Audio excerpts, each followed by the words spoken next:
Bonjour Éric Woerth. Bonjour. Merci d'être avec nous ce matin. Vous êtes président de la commission des finances de l'Assemblée, qui va bientôt être renouvelée, ancien ministre, évidemment Nicolas Sarkozy. Tout début février, vous aviez apporté votre soutien à Emmanuel Macron, qui a été donc réélu dimanche dernier. Vous vous souvenez sans doute, Jacques Chirac, réélu en 2002, il prend seulement 24 heures pour nommer son Premier ministre, Jean-Pierre Raffarin en l'occurrence. Là, Emmanuel Macron semble vouloir prendre son temps. Les Français peuvent attendre, Éric Woerth ? Oui, d'abord, les temps changent et puis les circonstances politiques sont aussi assez différentes.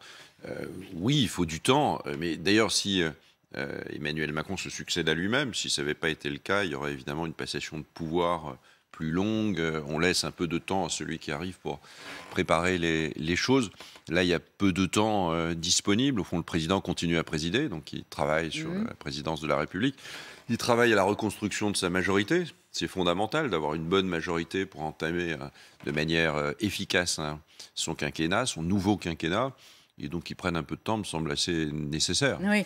Alors, justement, quels sont les risques d'un second mandat, Éric Woerth ? La continuité ? Oui, c'est un peu tout ça. Au fond, on veut à la fois de la continuité, mais on veut aussi de la rupture. Le président a annoncé que ce serait un mandat qui serait un mandat différent, et je pense que c'est très important. Il y a toute l'expérience, au fond, de 5 ans de gouvernement, et moi j'avais beaucoup... C'était pour moi quelque chose de très important qu'on ait un président expérimenté dans des temps, on le voit tous les jours, dans des temps extraordinairement incertains, compliqués sur plein de sujets, et qui créent évidemment de la peur, de l'angoisse, des espoirs aussi. Mais il faut du temps, il faut beaucoup d'expérience. Et cette expérience, elle est absolument nécessaire à la France. Qu'est-ce qui est important pour commencer, encore une fois, un second mandat ? Il faut mettre au profit des Français l'expérience qu'on a accumulée, avoir une feuille de route claire. Il y a un programme, le projet du président a été voté. Les Français ont choisi Emmanuel Macron. Alors, je sais bien que certains Français ont choisi positivement, d'autres ont choisi plutôt en creux par rapport à Marine Le Pen. Tout ça est vrai. Mais enfin, il y a un axe programmatique très fort qui a été proposé par le président de la République élu. Et donc, c'est cet axe programmatique qui doit constituer la feuille de route du quinquennat. Et puis après, il y a évidemment... la vie qui passe par là, l'adaptation nécessaire, et puis aussi la concertation nécessaire, la méthode de gouvernement. Puisqu'il a promis une méthode nouvelle. Bon, est-ce que vous y croyez ? Nicolas Sarkozy aussi avait promis des changements.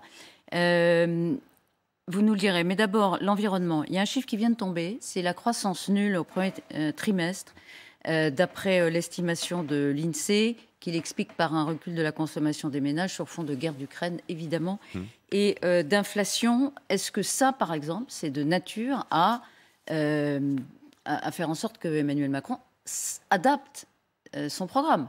C'est une mauvaise nouvelle pour le début du quinquennat. C'est une nouvelle pour le trimestre. Hein. Quand on parle d'un quinquennat, on parle de réformes structurelles. Oui, mais enfin là, oui, bien sûr que ce n'est pas une bonne nouvelle.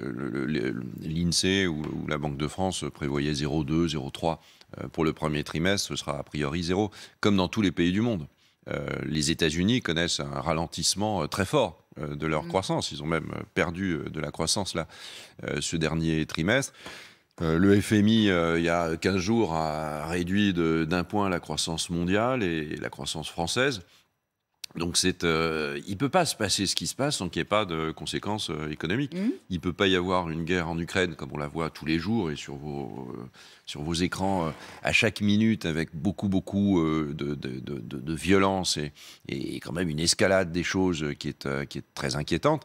Et une raréfaction des productions de matières premières, de produits agricoles, de toute nature. Aussi les résultats de la crise du Covid, parce qu'on est presque à oublier le Covid, mais le Covid a fait qu'il y a eu une récession extrêmement forte dans à peu près tous les pays du monde, puis une croissance qui a suivi, un changement des chaînes de production. Alors, tout ça s'explique. La Chine qui est à l'arrêt, par des méthodes incroyables de gestion du Covid, du zéro Covid, en enfermant les gens chez eux. Qu'est-ce que ça change ? Tout ça crée dans le monde entier évidemment des tensions très fortes. On voit les Français se précipiter sur l'huile de tournesol, quoi. Donc ça veut dire que c'est la vie de tous les jours là qui est en cause. Est-ce que ça va changer? Est-ce que ça doit changer Oui. une partie du programme économique d'Emmanuel Macron? Non, je pense que ça va peser. C'est complètement intégré au programme économique du président. Il avait une prévision de croissance qui était la même qu'avant que... Vous ne changez pas votre programme. Vous changez pas votre programme à 0,2 points par trimestre. C'est pas trop le sujet. Le sujet, c'est les transformations fondamentales qui se déroulent aujourd'hui dans le monde, dont on doit tirer des conséquences pour nous-mêmes et dont on doit tirer des conséquences pour l'Europe. Plus de souveraineté, plus d'autonomie. Ça veut dire aussi affronter des changements de production, de modèles productifs. Ça veut dire aussi faire en sorte que le pouvoir d'achat des Français ne dépende pas d'argent budgétaire, parce que ça a ses limites, mais on ne peut pas protéger uniquement par de l'argent budgétaire, mais que le pouvoir d'achat des Français progresse par la qualité de la production de notre pays, donc par l'augmentation des qualifications des jeunes Français, comme de la formation professionnelle. C'est beaucoup de changements. La transition écologique structurelle très importante. Oui, mais la transition écologique est un facteur de croissance. Pouvoir d'achat, parlons-en, puisqu'il y a une baisse de la consommation qui pèse sur effectivement la croissance. Est-ce qu'il faut que Emmanuel Macron prenne des décisions avant les législatives, par exemple le report ou l'allongement du bouclier tarifaire, le chèque alimentation qui va aider effectivement les Français? Est-ce que ça doit être pris avant les législatives, par décret? Il faut les prendre quand c'est nécessaire. Et en fait, il a annoncé déjà. Au 1er mai, dans quelques jours, il y aura une nouvelle augmentation du SMIC, parce que, évidemment, l'inflation galope. Elle galope en France, elle galope dans le monde entier. En Allemagne, ils sont à 2 ou 3 points de plus d'inflation que nous. Donc, on doit s'adapter à tout cela. Et les salaires ne sont plus aujourd'hui indexés. En dehors du SMIC, les salaires ne sont plus aujourd'hui indexés. Donc, ça pose des questions de grille, de salaire, de hiérarchisation des salaires. Le chèque alimentaire, le président l'a annoncé il y a déjà plusieurs semaines. C'est-à-dire qu'à un moment donné, on peut compenser. Éric Woerth, ma question déjà sur le calendrier. Après, vous nous direz que l'échec, c'est pas votre truc. Mais est-ce qu'il faut le faire très vite avant les législatives pour donner un signal aux Français et puis pour les aider à effectivement passer le cap? Il faut le faire quand c'est nécessaire. Moi, j'ai pas de calendrier. J'ai pas de calendrier en tête. Je crois que le calendrier du président, je crois qu'il a annoncé plutôt au mois de juillet. D'abord parce qu'il faut des textes à un moment donné législatifs. Tout n'est pas réglementaire. Mais il faut une nouvelle assemblée. Mais en tout cas, il faut donner un coup de pouce.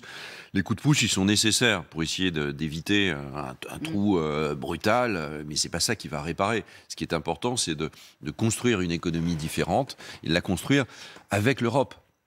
La question, elle est fondamentale de l'intégration européenne. On partage les mêmes difficultés, on partage au fond le même modèle civilisationnel, pour employer des grands mots, mais on voit bien ce que ça veut dire, et donc on doit être de plus en plus souverain en tant qu'Européen. Il y a quand même des bonnes nouvelles aussi, notamment sur le chômage. Le chômage qui baisse, oui, effectivement, il y a de très bonnes nouvelles. Très bonnes nouvelles pour les jeunes. Oui, le chômage, il a baissé de 15%, ou près de 16% d'ailleurs, en un an. Le chômage des jeunes, dont on parle beaucoup et qui est évidemment quelque chose d'insupportable pour une société qui n'arrive pas à faire que ces jeunes soient embauchés, aujourd'hui a été baissé de façon tout à fait considérable, et il faut évidemment continuer. C'est-à-dire que le chômage structurel, qui était cet énorme chômage français dont on n'arrivait jamais à s'en sortir, toujours bien plus important que les autres, on est en voie de le diminuer fondamentalement, structurellement. Les objectifs de plein emploi de la France à la fin du quinquennat, ils doivent être une priorité absolue. Vous disiez tout à l'heure, il ne faut pas que ce soit la continuité, surtout pas le second mandat. Il faut aussi que ce soit la rupture. L'équation est toujours difficile. Il faut réformer. Vous êtes plutôt un réformateur. Mais il faut aussi tenir compte de la fracturation du pays. Comment on trouve l'équilibre? Il faut, on voit bien que la montée des extrêmes qui est considérable, droite, gauche, enfin tous les commentateurs et tous les Français l'ont bien vu, on voit bien que ça appelle à des réponses. Et c'est pas des réponses de circonstances, c'est pas uniquement des réponses symboliques. Il faut des symboles. En politique, il faut montrer des gestes. Ouais. Je sais pas, l'organisation d'un gouvernement, elle a une partie symbolique. Des gestes, des façons de dire, de parler, des façons d'interroger, des façons de prendre des décisions. Il y a beaucoup de symboles qui sont très très importants, qui veulent dire beaucoup de ce que vous souhaitez dire. Mais au fond, ce qui compte quand même dans la réponse structurelle, c'est la qualité des réformes qui sont menées. Ce scrutin n'appelle pas à l'immobilisme. On pourrait être tétanisé par le fait que tout d'un coup, il y a 3 blocs, un extrême gauche, un extrême droite, une sorte de centre de gauche et droite qui est symbolisé par le président de la République. On pourrait se dire, au fond, la meilleure façon de faire, de gérer tout ça, c'est de ne pas faire grand-chose. C'est juste de suivre une voie, une tracée tranquille. C'est surtout pas ça la réponse. La réponse, c'est pas l'immobilisme, au fond, à tout prix. C'est surtout la réforme. Et la réforme, eh bien, la réforme en utilisant les institutions, le Parlement, quand il sera réélu, avec une majorité présidentielle, je l'espère, réorganisée, avec l'ensemble des corps intermédiaires. Je pense aux maires. Les maires doivent être de plus en plus sollicités. C'est au fond la première marche de la démocratie. C'est une famille démocratique, une commune. Donc c'est très important d'utiliser les élus locaux. Et puis évidemment les citoyens. Vous pensez à quoi quand vous parlez des maires sur quel type de réforme on peut associer les maires? Alors, les maires, ils ont parfois... Sur la réforme des retraites? En tout cas, il faut de la pédagogie.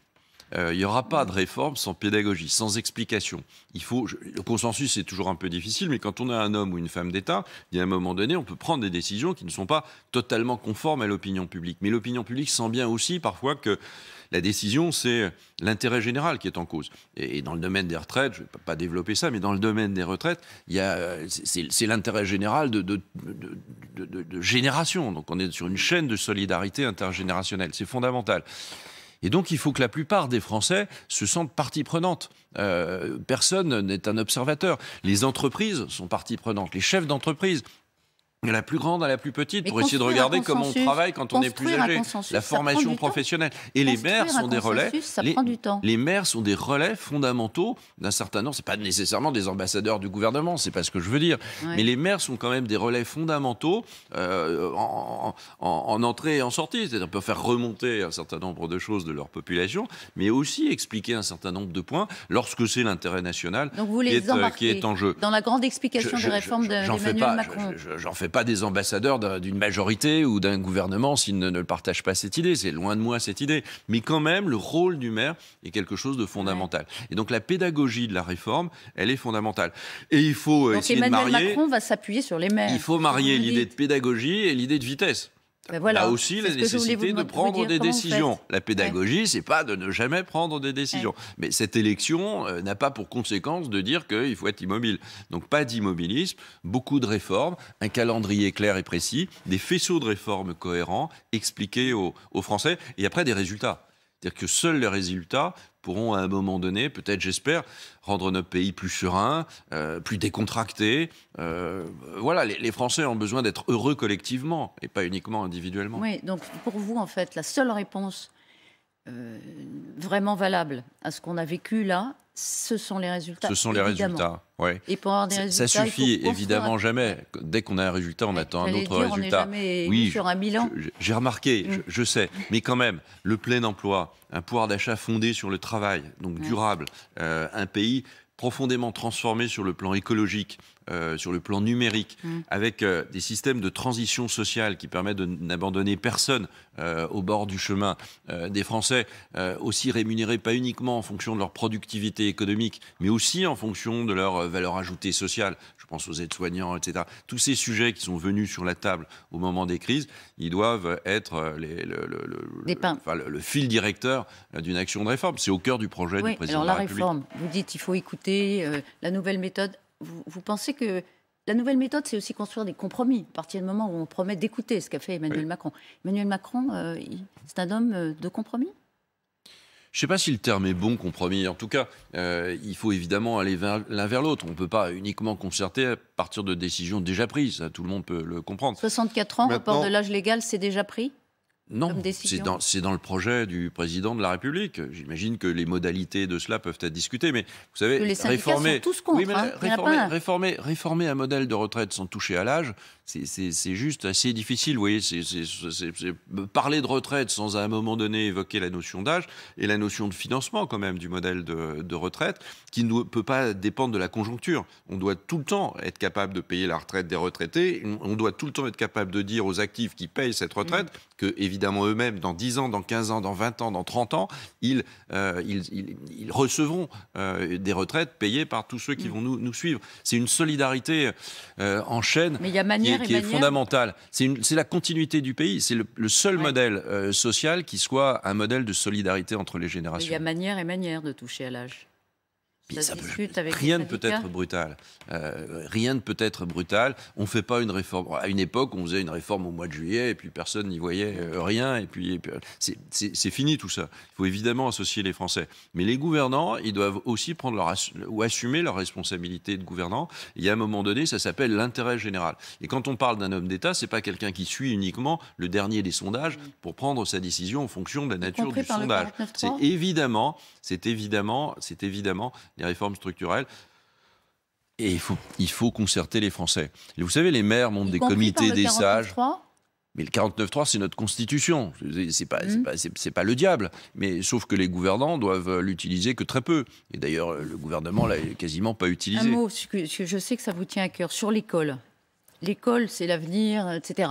Il faut lancer vite les discussions, par exemple. C'est un chantier considérable, l'école. Au-delà de l'école, c'est l'égalité des chances. Aujourd'hui, le pays devient de plus en plus inégal en termes de chances. À la naissance, vous avez moins de chances si vous naissez dans les familles les plus modestes par rapport à des familles de revenus moyens.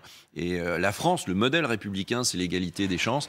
Et elle piétine cette égalité des chances. Donc la formation des jeunes, des enfants, il y a aussi la formation professionnelle, c'est autre chose. Mais la formation initiale, elle est fondamentale. Donc il faut continuer, évidemment, à améliorer ce modèle. Il n'y a pas de raison d'être dans des mal classés dans tous les classements mondiaux, qu'on peut toujours les remettre en cause. Il n'y a pas de raison d'être mal classé. Il faut s'y mettre maintenant, début de quinquennat. Oui, c'est un chantier qu'il faut ouvrir maintenant. Oui, on ne part pas de rien. Hein. Il y a plein de choses qui ont été faites, et heureusement. Par exemple, les enseignants ont été revalorisés en termes de salaire. Il faut, à un moment donné aussi, qu'on discute avec la manière. Il faut regarder, il faut suivre les enfants de plus. Vous savez, c'est un peu étonnant qu'au fond, les personnes qui nous sont les plus chères, nos enfants ou nos parents, soient souvent confiés à des personnes qui sont les moins bien rémunérées de la République. Donc il y a quand même un petit hiatus qu'il faut régler. Il faut juste les moyens de dégager des possibilités. Puis il faut qu'il y ait aussi parfois des contreparties. Alors, conditionner des primes sur les résultats des élèves dans les classes, ça a un sens ou... Je pense qu'il faut de l'autonomie dans les écoles, il faut que le recrutement des professeurs soit plus autonome dans chaque école. Il faut que, évidemment, les professeurs soient plus évalués. C'est normal, ils évaluent les élèves. C'est logique qu'ils soient évalués, comme tout le monde. Il n'y a pas de diable là-dedans, c'est la vie normale. Et puis, il faut ce qui compte, le résultat. Ce qui compte, c'est d'avoir des enfants mieux formés, prêts à affronter la vie et à choisir leur destin, être en capacité de choisir leur destin. Et faire en sorte que cette égalité d'accès à l'école et à la qualité de l'enseignement soit partout sur le territoire. Le dédoublement des classes avait été une très très bonne idée. Il faut poursuivre tout cela. Il faut l'étendre. Alors, quelques minutes restent pour évoquer le contexte politique. Vous êtes candidat législatif ? Oui. D'accord.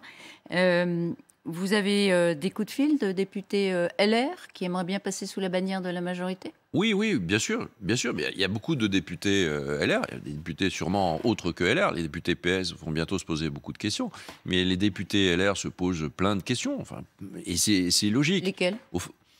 Qu'est-ce qu'ils vous disent quand ils vous appellent ? La vérité, c'est ce qui m'a fait soutenir Emmanuel Macron dès le mois de février. C'est que je considérais que les raisons pour lesquelles j'étais adhérent de LR, et avant de l'UMP et du RPR, se retrouvait plus au fond dans ce que disait Emmanuel Macron, dans ce que faisait LR, j'étais secrétaire général des Républicains. Nous sommes fongibles, ni dans le macronisme, ni dans le lepénisme, disent-ils. Christian Jacob a dit nous restons absolument indépendants. Mais on peut être suspendu nulle part. On peut tourner dans le vide. Vous voyez, on tourne dans le vide. On est fongible dans rien. D'accord, mais à un moment donné, quand on fait 4% à l'élection présidentielle, on peut quand même, on a le droit de se poser des questions sur ce qu'on a fait. Et on a vu LR fondre. On n'est pas fongible, mais on fond au fur et à mesure. On a de moins en moins d'électeurs. On n'est même plus fongible dans l'électorat. On est d'ailleurs plus visible dans l'électorat. Donc il faut évidemment reconstruire tout ça. Mais je pense qu'il faut le reconstruire au sein d'une majorité présidentielle. Je pense que la plupart des idées de LR, et d'ailleurs Valérie Pécresse elle-même disait on m'a copié Emmanuel Macron a copié mon projet, mon programme. Donc on voit bien qu'il y a plein d'idées qui sont des idées qui ne sont pas clivantes entre LR et Emmanuel Macron, et que ce qui compte en réalité, c'est transformer le pays. Donc il faut être des acteurs de cette transformation du pays et pas des observateurs passifs et fonctionnant en vase clos. S'auto-entretenir ne fonctionne plus, ne marche pas. On a d'abord le risque des extrêmes.